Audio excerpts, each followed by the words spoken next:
The winter of 1888 did not just come to Wyoming. It took the land like an enemy army. Snow fell for 3 days without stopping, thick and heavy, wiping out the horizon and turning every trail into a blank white trap.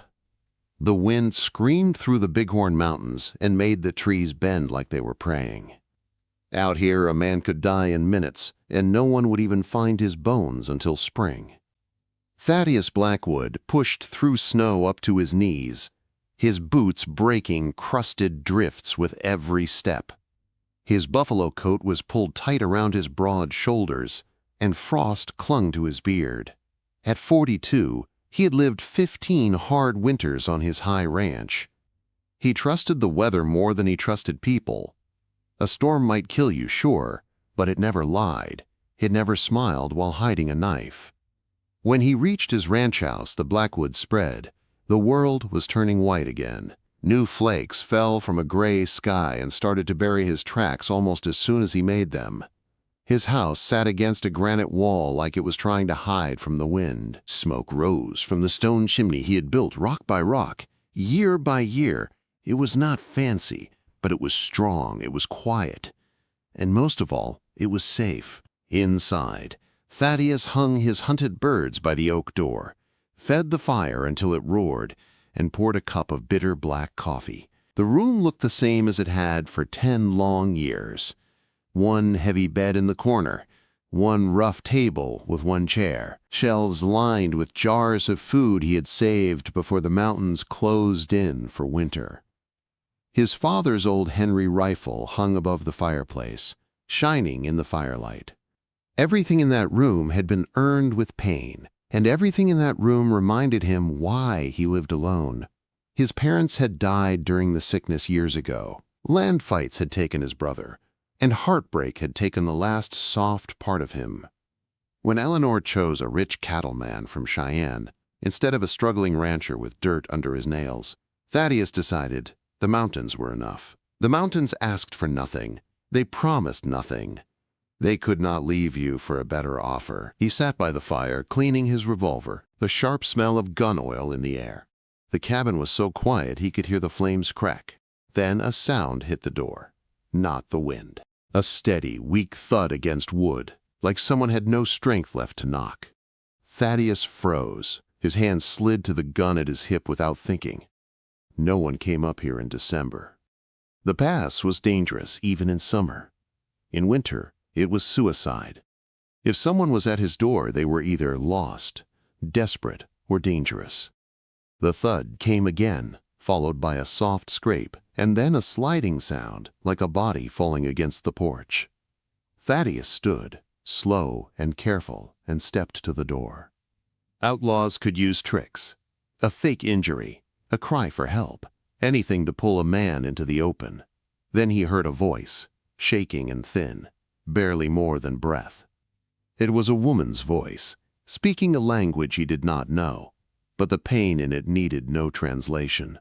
Thaddius stared at the wooden bar across the door. Every wall he had built in his mind told him to keep it in place, to stay alone, to let the storm take whatever was outside. But something in that voice hooked into his gut. Fear, pure fear, the kind that strips a person down to bone and truth. He lifted the bar and cracked the door open with his revolver raised. 2 figures lay on his porch, half buried in snow that had drifted up against the steps. They were women, not trappers, not ranch hands.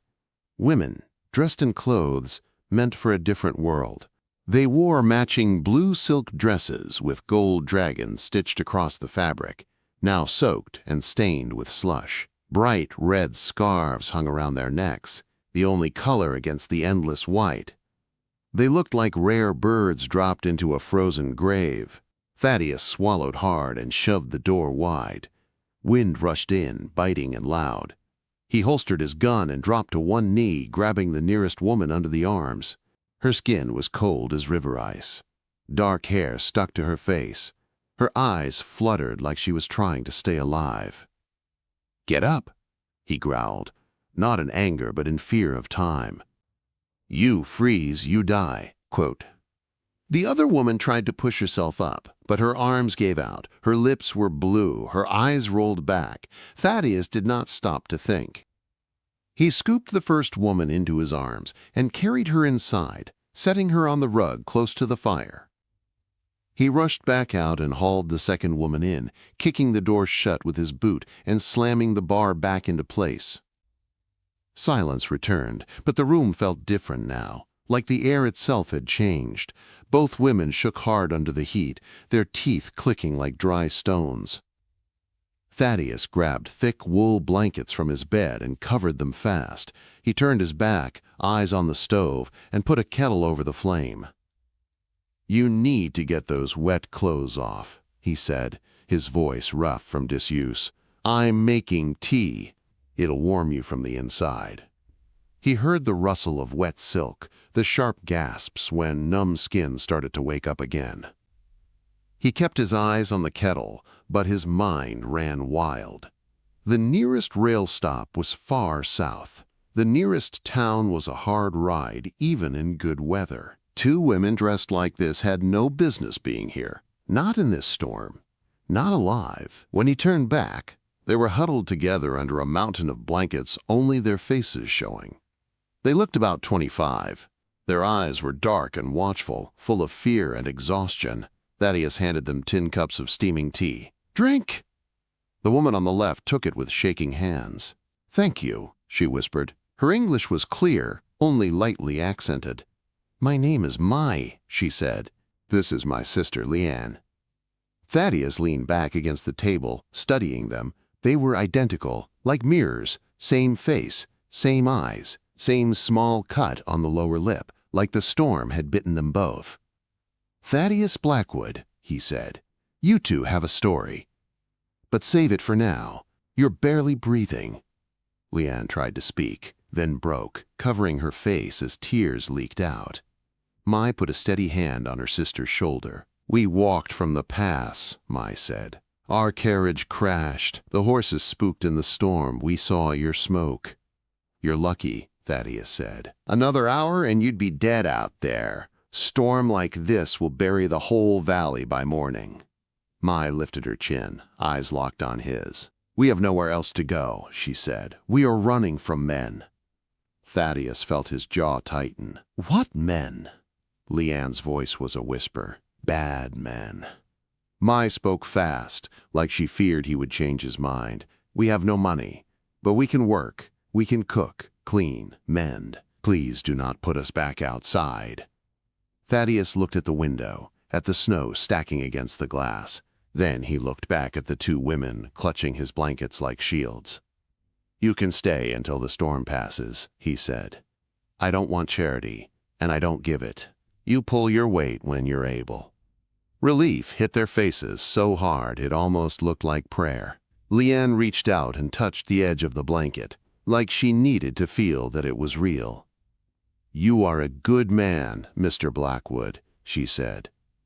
"Thaddius," he corrected. "And I ain't good. I'm just warm and dry. That's all you need right now." Quote, he turned to the fire, feeding it more wood, but he could feel their presence behind him, changing the room with every breath they took. The red scarves lay on the floor near the hearth like pools of spilled color. And for the first time in years, Thaddius Blackwood felt a heavy truth settle in his chest. His life was not going to stay empty much longer. Morning came pale and slow through the frosted window. Thaddius sat in the chair by the fire, his rifle across his lap, telling himself he stayed awake for safety. He told himself that twice. He almost believed it. Mai stepped out from the blankets first, wearing one of his flannel shirts that hung loose on her small frame. Her hair was braided neat, and her eyes looked sharper in daylight. Leanne followed with a slight limp, watching Thaddius like she was trying to read him. "You should have woken us," Mai said softly. "You look tired." "I slept in worse places," Thaddius answered. Within an hour, the cabin smelled like warm bread and spices instead of old coffee and smoke. The twins moved in a smooth rhythm, helping each other without needing words, like they shared the same mind. Thaddius took one bite of the simple food and felt something twist inside him, something he had not felt in years. When they sat down, he set his cup on the table and stared at them hard. "All right," he said. "Who are you running from? Names." Mai and Leanne exchanged a look. Then Mai said the name like it was a curse. "Have you heard of Barnaby Finch?" Mai held Thaddius's gaze like she was daring him to laugh. "Have you heard of Barnaby Finch?" Thaddius did not answer right away. The name sat heavy in the room like a cold iron weight. He had heard it in town once or twice, spoken with hate and fear. Finch was a railroad man with deep pockets and deeper sins, a man who owned judges the way other men owned horses. "Railroad tycoon," Thaddius said at last. "Owns silver, owns men. Why?" Leanne's fingers tightened around her tin cup. Her voice came out flat, like she had said these words in her head 100 times. "He bought us." Thaddius went still. "Bought you?" Quote. Mai nodded once. "From our uncle in San Francisco. He said we would have work. He said we would be safe. But Finch does not hire women like us to work. He collects things. Jade, ivory, rare animals, twins." Thaddius felt something hot spark in his belly, then spread through his chest like fire in dry grass. "So that carriage," he said. "It was taking you to him." "To his estate near Billings," Mai said. "We planned to run when we could. We did not know this land. When the storm hit and the horses spooked, the wagon went off the road. The driver died. We were thrown clear. It was our only chance." Leanne's eyes glistened. "We took our freedom," she whispered.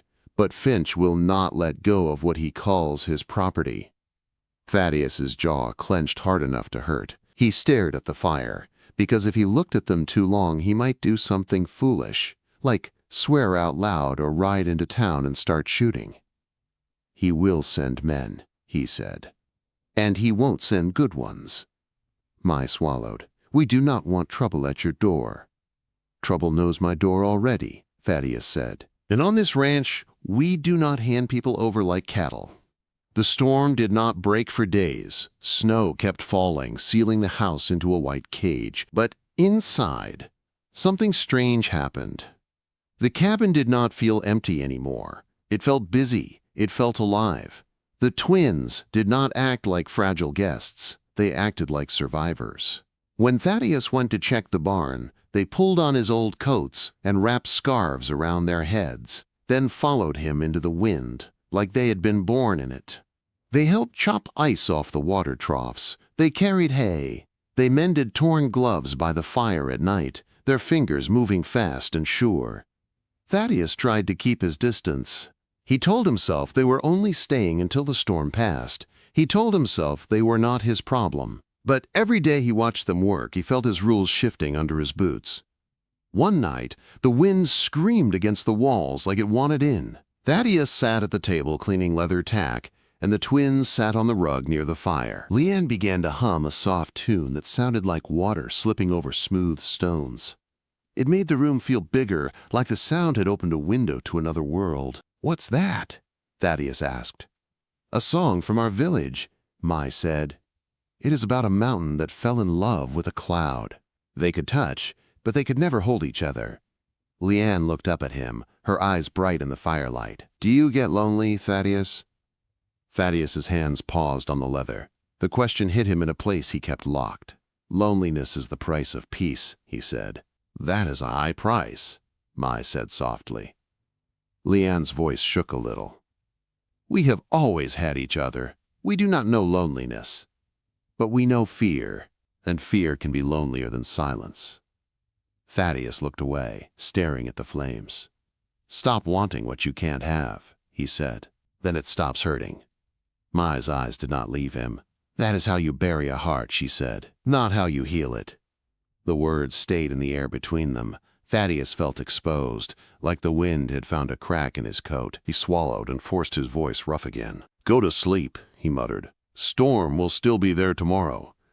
On the 5th day the storm broke. The sun came out hard and bright, turning the snow into a field of glittering knives. The sky was a clean blue, and the mountains looked close enough to touch. It was beautiful, but Thaddius felt no joy. Clear skies meant trails would open, and open trails meant men could come.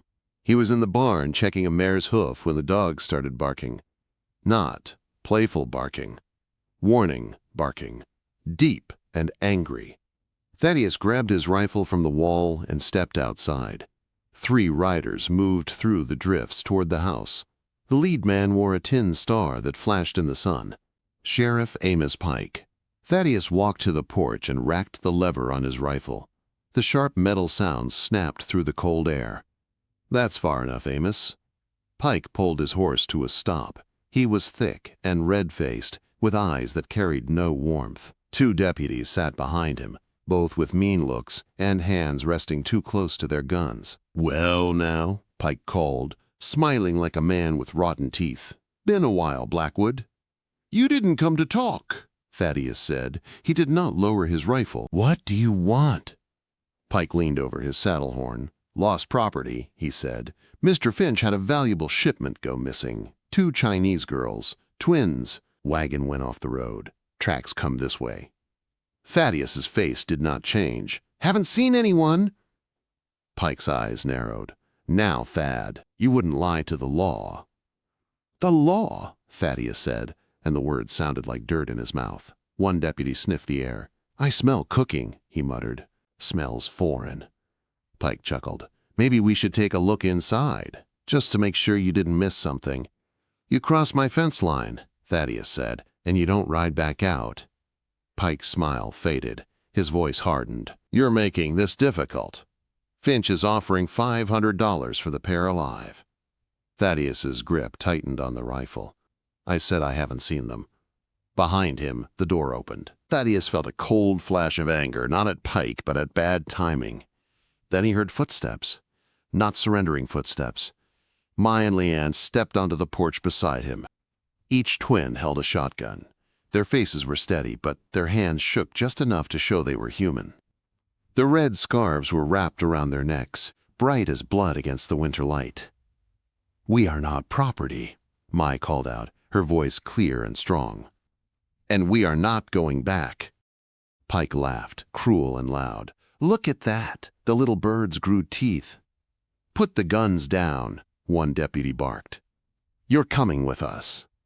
"Over my dead body," Thaddius said. He raised his rifle to his shoulder. Pike's hand moved toward his pistol. "That can be arranged." Thaddius fired. The shot snapped the air and took Pike's hat clean off his head. It spun away and vanished into the snow. Pike ducked and cursed as his horse reared. "Next one takes your ear," Thaddius roared. "Get off my land!" Pike fought to calm his horse, his face purple with rage. "We'll be back," he shouted. "We'll bring enough men to burn this shack to the ground, and when we come, you won't have a choice." Thaddius did not blink. "I'll be waiting." Pike wheeled his horse and rode away, the deputies following fast, snow flying from their hooves. The yard went silent again, but it was not peaceful.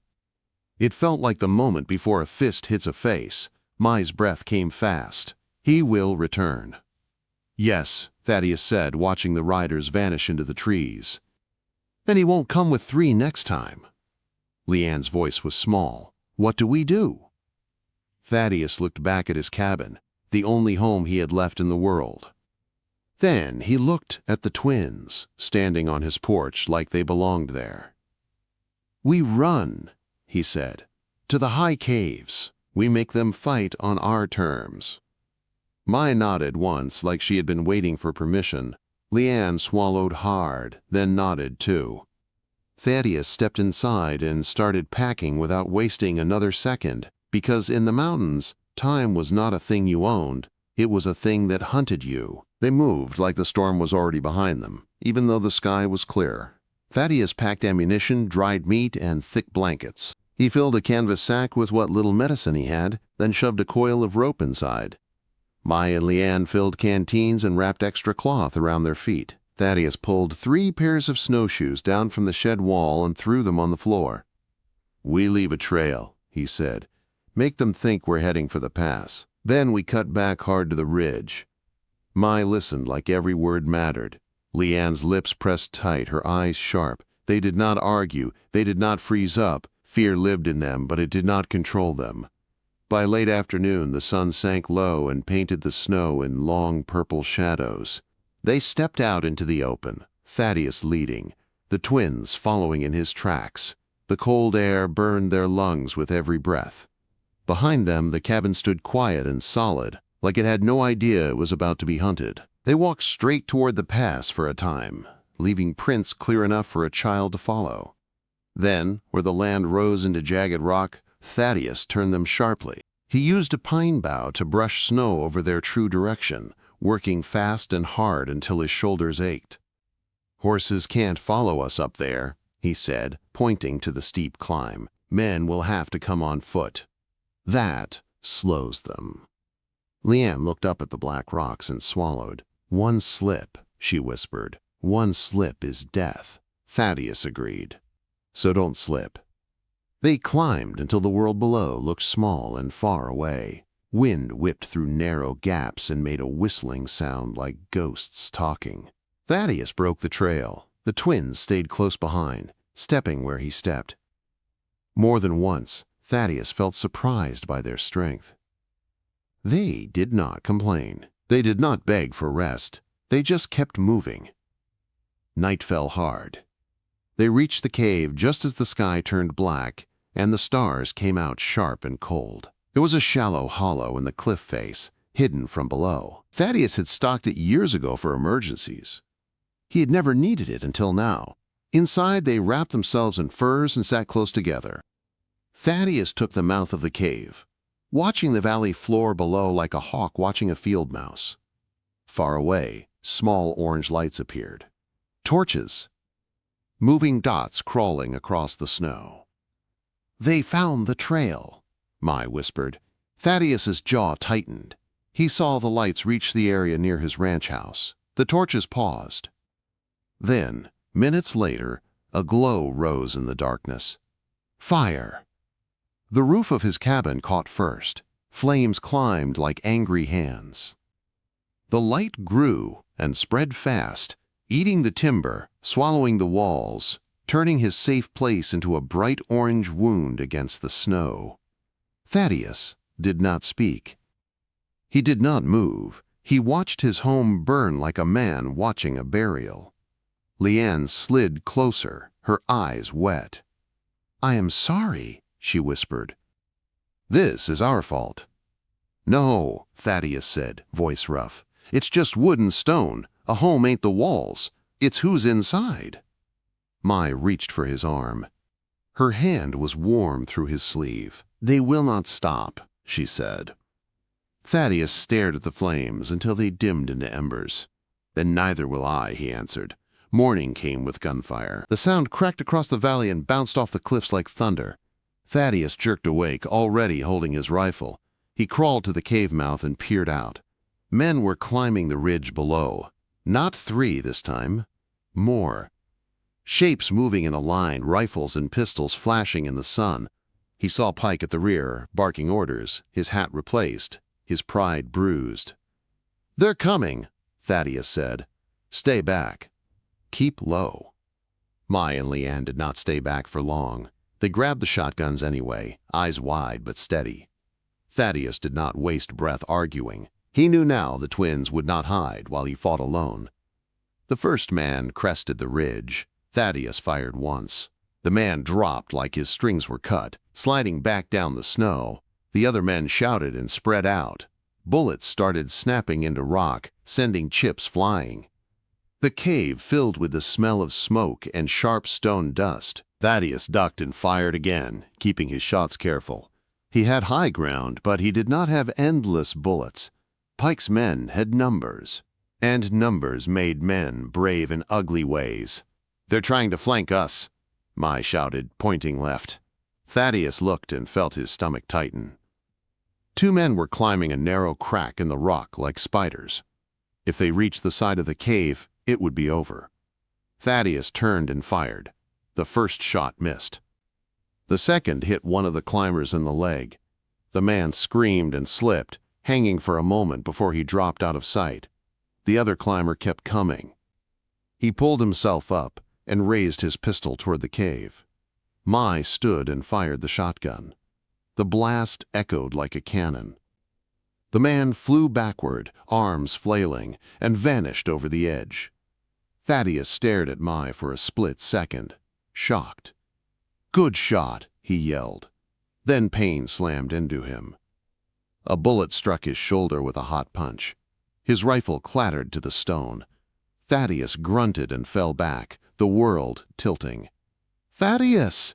both twins cried at once. Leanne dragged him deeper into the cave while Mai fired 2 warning shots that made the men outside duck. Leanne tore her red scarf without hesitation, wrapped it tight around Thaddius's shoulder, and pressed hard. Her hands shook, but she did not stop. "Hold pressure," she said, voice fierce. "Do not close your eyes." Below, Pike's voice carried up, loud and cruel. "Give it up, Blackwood. You're bleeding out. Send the girls down, and we'll let you die quick." Thaddius's teeth clenched. He tried to lift his gun, but his arm would not answer him. Pain blurred his vision. The cave mouth looked too far away. He knew the truth. They were running out of time and bullets. Mai leaned close, her face pale but hard. "We do not leave you," she whispered. Leanne's eyes glistened. "Stay with us," she begged. "Stay." Thaddius forced a bitter smile. "Ain't going nowhere," he rasped. "Not today." The deputies advanced again, shouting, firing, closing the distance. Rock shattered, snow sprayed. Thaddius felt the cave shrinking, the air tightening. Then a new sound rolled across the valley. Not a rifle, a deeper boom, heavy and wild, like a giant slamming a door. A Sharp's buffalo gun. One of Pike's men jerked sideways and dropped, hit with such force it looked like the mountain itself had punched him. Another boom followed.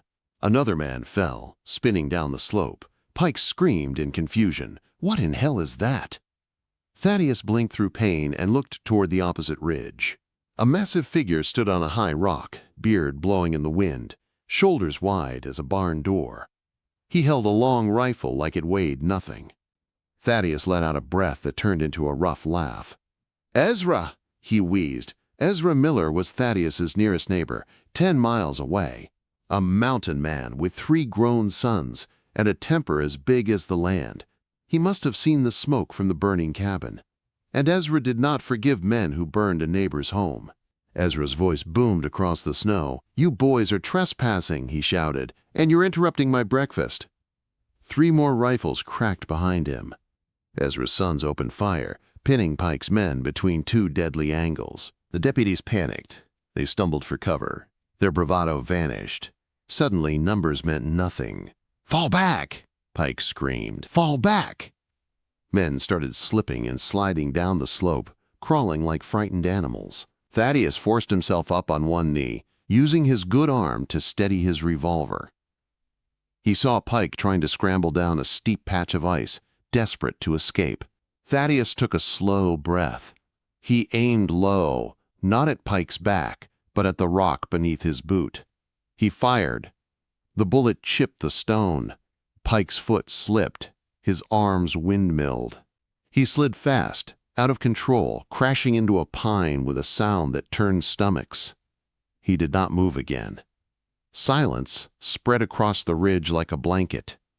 The remaining deputies dropped their guns and raised their hands, shouting that they gave up. Ezra and his sons kept them covered until they crawled away, terrified and beaten. Inside the cave, Mai let out a shaky breath, like she had been holding it all her life. "It's over," she whispered. Leanne pressed the scarf tighter to Thaddius's wound. Tears fell onto her hands. "Stay," she said again. "Please." Thaddius's face was pale, but his eyes were open. He looked at the twins, one on each side of him, and something softened in his gaze. "I never had a wife," he murmured, the words coming out like a confession. Mai's lips parted, surprised. Leanne's voice was barely audible. "Then what are we to you?" Thaddius swallowed, pain and truth mixing together. He looked past them, out at the bright mountains, and for the first time in years he did not feel like the cold was winning.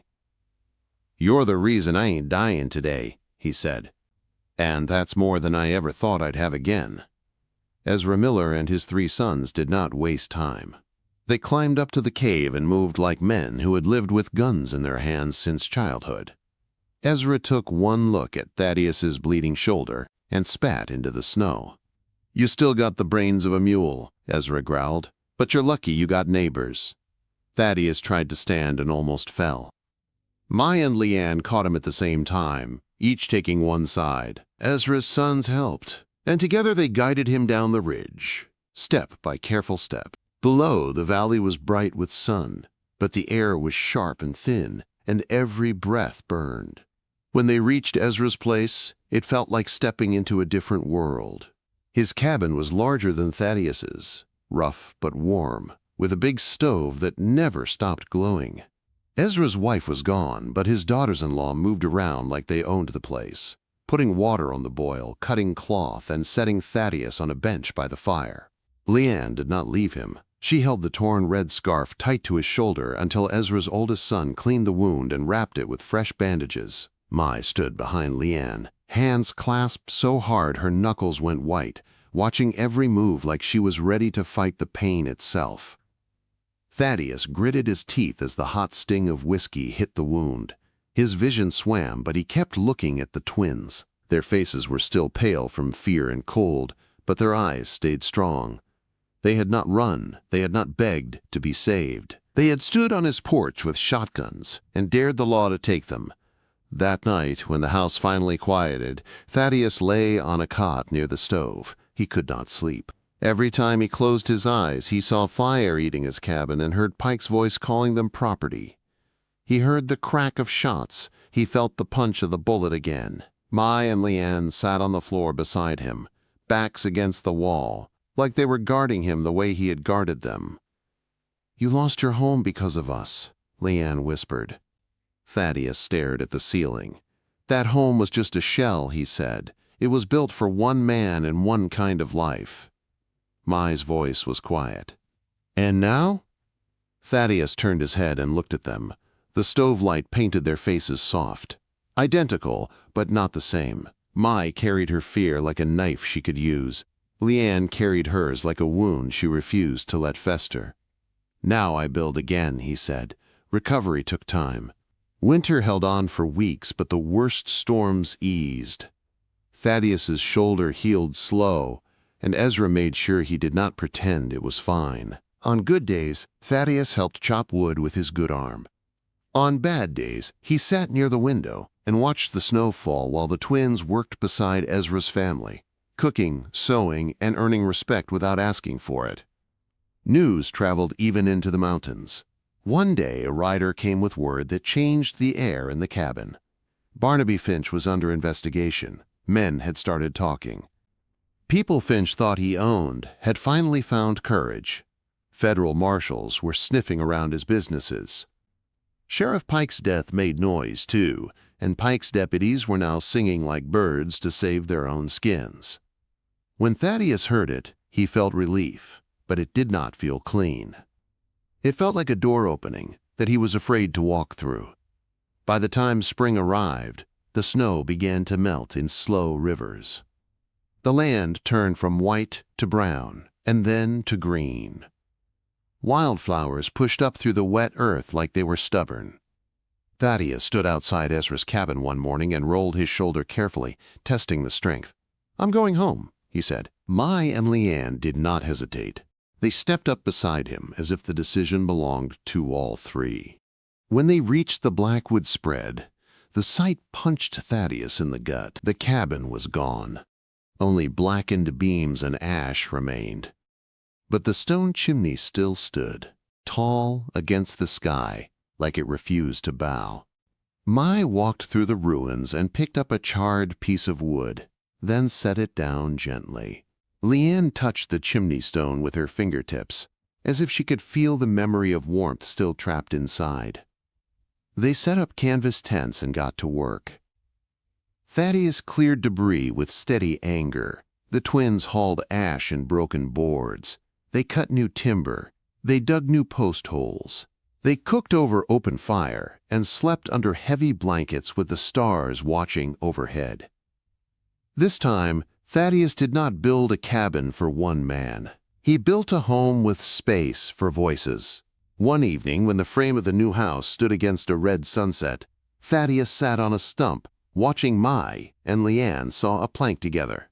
Their hands moved in perfect timing, strong and sure. They had traded silk for denim and flannel, but they still wore their bright red scarves, tied in their hair like a promise. He called them over. They wiped their brows and walked to him, standing close. "You two could leave," Thaddius said quietly. "Finch is being hunted by the law now. You're free. You could go back to San Francisco. Start over." Mai looked at Leanne. Leanne looked at Mai. The same silent talk passed between them, the kind Thaddius still did not understand but could feel. "We have started over," Mai said. "We are home," Leanne added. Thaddius swallowed. His throat felt tight, and it made him angry, because he hated feeling anything he could not control. He reached into his pocket and pulled out 2 simple rings. He had hammered them himself from silver coins, shaping them late at night when the twins slept, acting like it was just something to keep his hands busy. "I'm a hard man," he said. "I got scars inside and out. I don't know how to be gentle the way women want. But I can't imagine this valley without you, either of you." Mai's eyes widened. Leanne's breath caught. Thaddius forced himself to keep going. "I can't choose," he said. "I won't choose. You've always been together. And somewhere along the way, you became part of my life, too." He held the rings out. "I don't know the law on it, and I don't care. But if you'll have me, I want to marry you, both of you." For a moment, the only sound was the wind moving through the new boards. Then Mai's eyes filled with tears. Leanne's did too. They nodded at the same time. "Yes," they said together, like one voice. A week later, an old circuit judge named Cowboy passed through the valley. Thaddius had once saved him during a blizzard, and the old man never forgot. Cowboy raised one eyebrow when he saw 2 brides. But he did not ask questions. They stood on the porch of the half-built home, the sky painted orange and purple. Thaddius wore a clean shirt and held his hat in his hands. Mai and Leanne wore new dresses they had sewn themselves, red scarves draped over their shoulders like bright wings. "Do you, Thaddius Blackwood," Cowboy said, "take these women?" Quote, "I do," Thaddius answered, steady and sure. "And do you, Mai and Leanne, take this man?" "We do," they said together. Cowboy closed his little book. "Then, by the power given to me by this territory," he said, "and by common sense, I pronounce you man and wives." Thaddius stepped forward and kissed Mai, then kissed Leanne. It did not erase the lonely years like they never happened, but it did burn something cold out of him, and it left warmth in its place. That night, they sat on a porch swing. Thaddius had just hung. Mai rested her head on his left shoulder. Leanne rested hers on his right. The mountains stood dark and quiet in the distance. "I never had a wife," Thaddius murmured, looking up at the stars. Mai squeezed his hand. Leanne squeezed the other. "Now you do," they whispered. And for the first time in his life, Thaddius Blackwood believed the mountains, for all their beauty, were only the second best thing he had ever known.